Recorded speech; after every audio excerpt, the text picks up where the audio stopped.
Colossians chapter 4 and verse 17. Colossians 4 and 17. What is ministry? Please pay attention. If you do not understand this concept of ministry, you cannot understand the concept of kingdom advance. This is where the fulfillment of the believer comes from. Ministry. What exactly is ministry?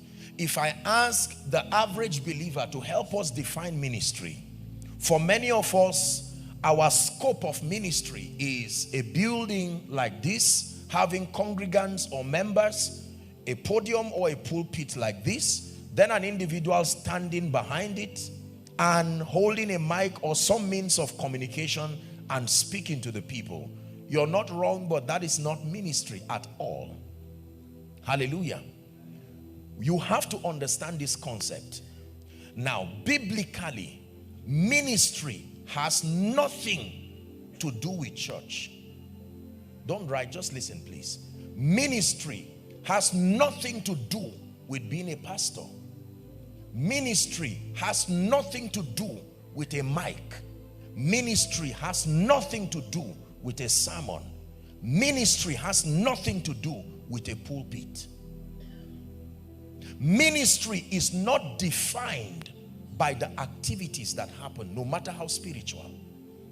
The foundation for understanding ministry is that ministry, listen very carefully, ministry is derived from a spiritual state, not just what you do.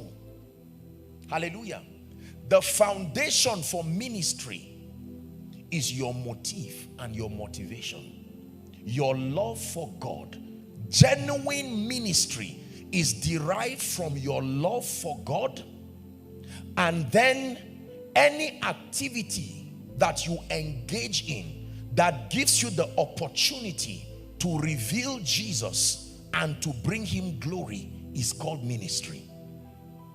So ministry has nothing to do with the religiosity of the activity. Colossians 4:17 says, say unto Archippus, take heed to the ministry which thou hast received in the Lord, that thou fulfill it. So we receive that ministry in the Lord, not from the Lord. You have to be in the Lord, walking and growing in him. And then when his love consumes you, are we together?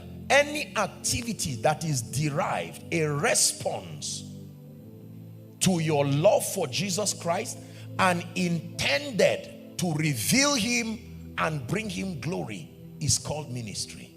This is powerful. That means you can be a preacher and not a minister. You can be a singer or a musician or whatever it is. You can be around spiritual activities and yet you are not in ministry, because it is not the activity that defines ministry. It is the motive and the intent. Hallelujah. It's important to get this concept right, so that when I say who is a minister, that would be the next concept. Naturally, you know now that a minister is beyond a preacher. Is that true? A minister is not one who has the privilege to hold the mic and teach. He is a minister if his preaching or teaching is motivated by his love for Jesus and intended to reveal Jesus and glorify Jesus. Otherwise, he's just a preacher. That means, is it possible to still be in ministry even if you have to fulfill the pulpit, fulfill the mic, fulfill every other thing? Can I still be in ministry by this definition? Absolutely. The pandemic taught us a very serious lesson, that we needed to redefine our concept and our ideas about ministry.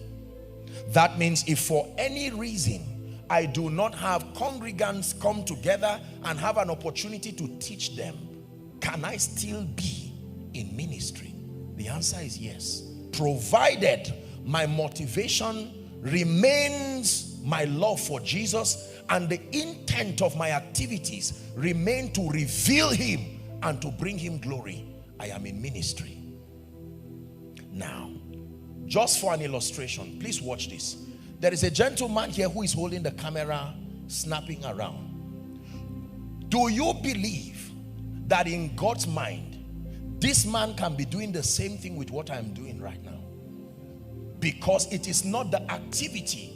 By reason of social stratification and honor, you may clap for me first before him, because it looks like I'm more important than him, in as much as we define, you know, relevance and all of that.